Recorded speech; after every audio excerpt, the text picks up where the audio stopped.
Yeah, another talking head video. Guys, are you hyped? I am hyped. Today we are talking about biohacking. This is something that emerged in the backwater. Do you say backwater? I don't know. Of this whole, it's probably something I just made up or doesn't make sense because my English is good. Anyway, of the whole self-improvement movement, and it's really confusing to me how people are searching for the most obscure and occult stuff that gives them maybe this last 1% edge above everybody else, so they can be a much more productive slave and basically have to use their children as a blood bank to get infusions of fresh blood to be at a peak performance level.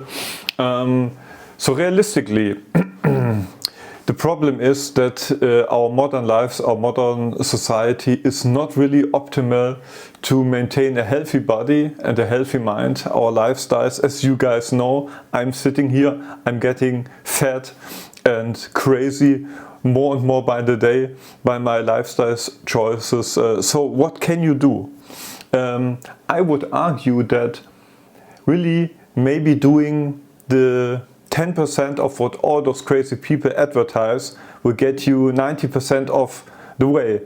And we will also talk about why those 90% are maybe unattainable for most people, because most people just don't have the luxury to spend so much time and effort and resources on all of this stuff, because again, working a job in the current year is not really the thing that we naturally evolved to do. So without further ado, let's get started. I will break this down to 4 pillars of biohacking: sleep, diet, and exercise. I made some notes, so let's hope this will be not too chaotic. Let's start with sleep. So I would say that the foundation of your ability to do stuff is to be well rested, and there's just so many synergies where poor sleep fucks you over and makes your life miserable. For me this is a bit of a tough issue, since I have sleep issues for as long as I can think, or maybe when I started going to school, because there we start with the first note that I made: your chronotype. So not everybody is created equal, as you already know, and not everyone has the same window where they get tired or where they want to wake up. It just comes down to your genetics, because way back when human beings evolved, it was maybe beneficial for some people, for not everyone, to go to bed and wake up at the same time. But unfortunately our modern schedules force us to be chronically sleep deprived, because it starts when you go to school. When I can remember waking up at fucking 6 in the morning, and I was tired every morning. I was in the bad mood. I just wanted to go back to bed, and I was sleepy through my whole school life. It was just terrible, and I think it did improve a bit during puberty, but maybe I didn't keep track of it. Anyway, so try to, usually if you listen, this is true for most of those things. If you listen to your body, you will figure out when it's the right time to go to bed and when it's the right time to wake up. Just when you're not bound by a schedule for some time, maybe during holiday or whatnot. Yeah, most of us are even on a schedule during holiday. But yeah, you get the idea. So maybe you already know when it's the optimal time for you to go to bed and when to wake up. If not, you can get donate some of your hair and get this checked out. I was a part of a study once, and yeah, it basically aligned with what I already knew. So yeah, and luckily now I have, with my current job, I have the luxury to kind of align with my natural chronotype, my waking hours, my sleeping hours, and this makes a huge difference in my overall well-being and performance. So yeah, get this figured out. Then you need some sort of, oh god, I have to cut this short, otherwise this video will go on for 30 minutes. So you need some sort of a routine that is also aligned with your sleeping window, your going to bed window, your waking up window. And in the evening you need some sort of wind down routine. You cannot just jump from a highly stimulating activity like a gooning edging session for 4 hours to the most deranged material to having a good night's sleep. This doesn't work. I recommend just listening to some chill music or reading a book. Yeah, it sounds so cliche, but just don't be in front of a screen. And the worst thing you can do is, of course, go on some sort of endless scroll site or app and goon away and then just jump right into bed. You won't fall asleep unless you're extremely tired. Just don't do that. Don't have too much light exposure in the evening. That's also a no-brainer. Usually during the night when we sleep outside, it's pretty dark, unless maybe there's a full moon or something like that. Yeah, just go. Don't stare into bright lights and into screens. It just makes sense. And don't get too much obsessed about the whole blue light thing. Yeah, just turn the lights down when it's dark outside, if you can do it. Get your temperature down in your bedroom. Also, I think about 18 degrees was what I read was like an optimal temperature, but usually people prefer to sleep in a colder environment, so get your bed sheets and everything figured out so you don't sweat unnecessarily. Again, most of this would just be common sense when you really think about it, but I don't know. We are all so distracted and disconnected from our well-being that maybe you need this video or maybe you don't. But in general, it's more or less my part of being cynical about this whole trend where people try to optimize really every aspect of their lives without having taken account for the basics. So yeah, chronotype, temperature, routine, no lights, no heavy meals before bed. Again, not that much of a revelation. Don't eat a fucking hamburger and some fries before you go to sleep. Wait before your last meal. Eat if you have to eat it earlier, or just eat less in the evening. Just so you're not, don't wake up fucking hungry. No potato chips on the couch, no chocolate bars on the couch before going to bed. Just makes sense. Nothing groundbreaking here. And of course, no phone in the bedroom, no TV in the bedroom as well. All of this, just the low-hanging fruits. Get all of the distractions out of your bedroom and make the bedroom only for sleeping and other bedroom activities. This should be a no-brainer, but so this is just really the basics of having good sleep, and I'm pretty sure most people don't have this figured out. Okay, so let's continue with diet. I know a lot of people don't have the luxury or the time to really get some good home-cooked meals for themselves, or even to buy quality ingredients. It's just a dystopian time that we live in, and I'm really sorry, but if you have the luxury to be able to afford this, just get good quality food. Avoid processed foods, obviously also a no-brainer.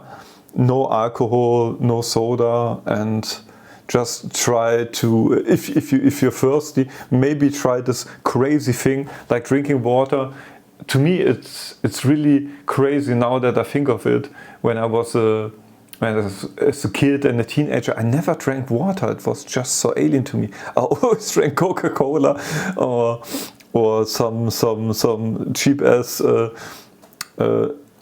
off-brand Coke or something like that, or fruit juices. Man, fruit juices are just pure sugar. And I mean, if you want to gain weight, if you need calories, I guess drinking your calories maybe makes sense. But yeah, just drink water, drink tea. It's not that hard. This is like if you can't, you're probably addicted to sugar. That's the next thing. Try to get the sugar consumption down a bit. Sugar is not bad. You need energy, but don't try to drink your fucking calories, and just get on what I would call a cookie cutter healthy diet. Just go on the internet, research it yourself. You don't need to go carnivore or on any fucking meme diet. Just start with the fucking cookie cutter. Oh, this video is not getting monetized or recommended because I swear, but who cares?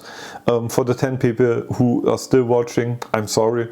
Okay, let's continue. Just get on a cookie cutter diet first. Try to not be overweight. Obviously, if you are overweight, try to lose weight. If you're diabetic or something, yeah, I feel sorry for you. Just figure this out with your doctor. I think there are quite good treatments available those days. So get all this figured out. And for supplements, well, first of all, get your blood work done and see if there's really the need to try to think about supplements. But there are also those cookie cutter supplements. I know you have some fringe takes, while all that I say now is bad, but generally you won't kill yourself if you have a proper omega-3 supplement, if you have proper vitamin D supplements, combine them with K2 and magnesium, and you get the idea. So this basic cookie cutter step that most people could maybe benefit from if they're living the types of lives that we're talking about in this video. Yeah, just don't eat shit. Don't do shit and eat shit and wonder why you feel like shit. It's really simple. And you usually, if you eat something that's not good for you, if you're not completely like how would I say, alienated from your own well-being and your body, you will notice if something is good or bad for you. Figure it out. It's a process. It takes time, but I know back in the days all those things came naturally to humans, but those days we have so many options and distractions, and it's really hard. Current year is not a good place to live in. Live in alignment with what's beneficial for your well-being. The next pillar would be exercise. Don't be sedative. Just don't. Try to move around every 30 minutes, maybe, or maybe 45. Just get those stretches where you don't move to absolute minimum. That's the worst thing that we're doing. It's not sitting or standing. So I made a video about standing desk. Just don't be static. Move around, even if it freaks people out. If you have an office job, get a timer, set it on 30 minutes, and when the timer beeps, you just drop what you're doing if you can, obviously. But most of the time you can. And just move around for 5 minutes. Just do that. Try to get really a feel for the need for you will feel, if you do this for maybe 1 week or 2, you will feel the immediate benefits and difference. And then when you go back to just sitting down, I know it's hard if you're like me and you go into this hyper-focus states where you just focus on the task. So get a timer, get something that really is annoying, and make a habit out of it. A lot of this stuff, of course, is about habits, and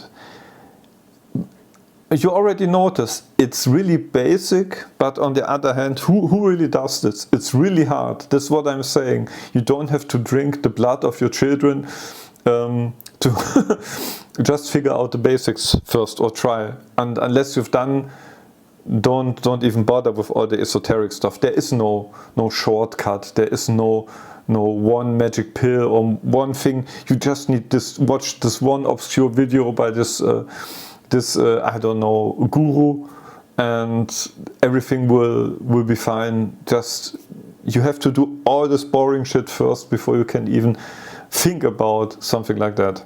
Unless you have a like really specific condition that needs to be taken care of. But yeah. Okay, where was I? Yeah. And then start with exercise. Don't overdo it too much. Even also with the movement. If you're on the other extreme, if you have a job where you don't have enough rest because you're moving all the time, yeah, I'm sorry for you. It's just modern slavery. Welcome to your favorite cyberpunk dystopia.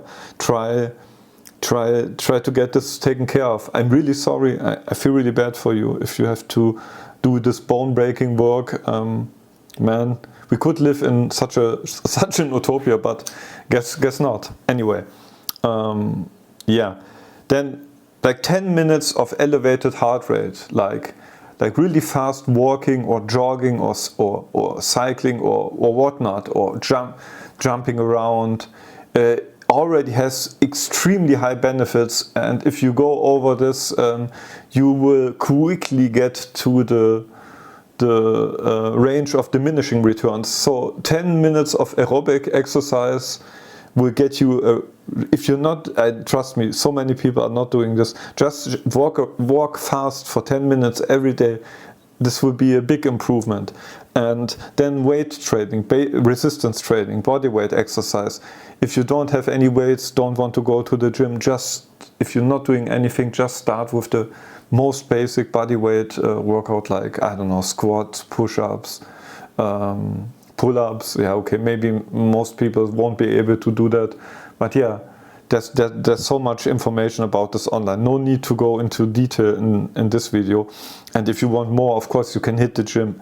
But most people are already having issues like back issues, knee issues. Maybe you have flat feet, you're overpronating, you have a knot neck like me, or all this type of stuff. So what I would recommend is to find a physiotherapist that's not selling you snake oil, to get this stuff figured out. So if you really start with exercising, try to get a routine from them, maybe, that will not make your already existing health issues worse, and in the best case will even improve them by a lot.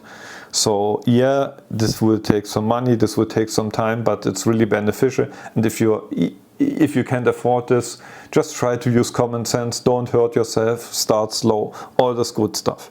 So anyway, where were we? Okay. Fucking already 18 minutes. This is not going well. I wanted to make a nicely adjustable 10-minute video. Anyway, so yeah. Also, oh, yeah, I already said, just get your existing issues accounted for. So if you're having like problems that need medical attention, don't just wait and think they will just improve by themselves. They won't. Just if you just try to do this. This is already enough. Being mobile, stretching, all that stuff. I say just that little, but we're already at 20 minutes. But it is what it is. Okay, so let's go and have drink some water.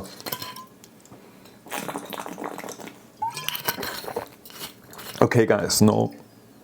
So the last pillar in my 4 pillars of biohacking would be mental hygiene. Get off the social media, get off all those predatory apps, get off Insta, get off TikTok, and even get off YouTube. Please, YouTube is such a time sink, and it's not good for you, because it enforces everything that's bad about what I've talked about already. It makes you just sit around or bend your neck, stare at screens, and just drain your mental batteries with no real benefit. You get your dopamine hits, but that's it. It's not good for you. It's really bad, and we're all been fucked by this, and basically. So yeah, try to. I know this will maybe not work out for most people because we're just so fucking addicted. But try to make. I will make a video about media addiction, I guess, because this is like the worst addiction that we have, in my opinion, because it's just everywhere. So try to reduce this, try to figure this out. I know it's really hard, but what can I say? It's part of the whole thing. Media addiction is bad. Try to, if you do things, try to do them without a podcast in the background. Just listen to music. If you need to get in the flow when you're doing this unstimulating activities like doing the dishes, like I don't know, cleaning your room, cleaning your apartment. And if you're outside, just try to incorporate those moments of silence where just in the moment, like when you're in the car, maybe don't listen to music while you're driving around. When you're on a walk, don't put on the headphones. I know in the city, I'm in the countryside right now, but in the city where it's really loud and annoying, it's so often nicer to just put on headphones and some ambient music, but try to get this moments of no input. You could even say just do meditation if that's your thing, but more silence in your everyday life is good. We're highly overstimulated, so get the stimulation down a bit and try to incorporate less stimulating alternatives for your media consumption, like reading. Get some hobbies that are or learn some skills that are good for your brain, that are proven, like learning an instrument, learning a language, playing chess, learn to play chess or Go or some board games like this.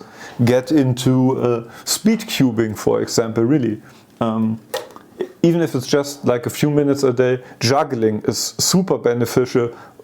So many people sleep on juggling. There's thousands of biohacking videos, but none of those guys are juggling. How can I take you serious if you can't at least juggle with 3 balls? Yeah, no, really. And to go to the exercise route, climbing is also. I know there's a meme with all those guys in the 30s going rock climbing or bouldering or what it's called. But yeah, it's really this stuff where you mix exercise with your motor skills, and it's really good for your brain. In general, learning, having new experience. If you stop learning, then your brain, it will just rust and it will get worse. The older you get, because your plasticity is going down, but it's not disappearing yet. But you have to make an effort to continue learning, having new experience, unless your brain will rust. And this is also good for everything else. It will make you less depressed, blah blah blah. Blah blah blah blah blah blah. Okay, so yeah, socializing. I know now. All or most of our social interactions have become commodified and everything is online, but really try to have some IRL socialization. It's really good for your brain. Your brain really loves to socialize. You get rewarded for this socializing and working together, like cooperating is monkeys together are just strong. It is what created all this bullshit. And yeah, don't be chronically online like me. Try to not, at least. And if you have existing mental health issues like depression, anxiety or ADHD, whatnot, it will not get better by just doing nothing. Maybe if it's mild and you just try to figure all of the things I mentioned out and have a balanced lifestyle, maybe it will get better. Probably it will get better, but it doesn't necessarily disappear. So really try to, I don't know, try to figure this out. Do what you can, do what you have to, do what you must. Just don't wait for it to get better on itself. And I think this mostly covers it, yeah. So I know that's been a lot, but in my opinion, this is the stuff that's really the ground zero to start on this level. Everything, it's not something you can make a nice video about. It's not something where we can sell you necessarily some products. It's just the basics. And until you have this down, I don't know, what can I say? Don't bother with infrared light or drinking blood or going on or doing ayahuasca in the jungle or what else are those people doing? Or yeah, did I already mention drinking blood of your children? Basically, don't fall for all those memes. Lay the groundwork for a healthy life, and to get all of this stuff really figured out and incorporated, most of the people, I think you will struggle your whole life with all of that stuff. But this is where you have to start and where you will see the most benefits. Those are the quick wins. Quick. Yeah, I know it's hard. I know, guys, that our modern lives in a perfect world, in my personal utopia, all of this would have been taken care of just by existing and participating in society, which is not really wanted today anyway. All of this would have been taken care of. But unfortunately, we don't live in my utopia, we live in the cyberpunk dystopia of 2026. So take care of yourselves, guys. Just take it in your own hands. Don't buy into snake oil salesmen. Don't buy any courses. Don't buy any meme supplements. I mean, if you have problems, if you have deficiencies, figure them out. But I already told you that. I wish you all the best, and yeah, like and subscribe, I guess, comment, whatnot. Bye bye.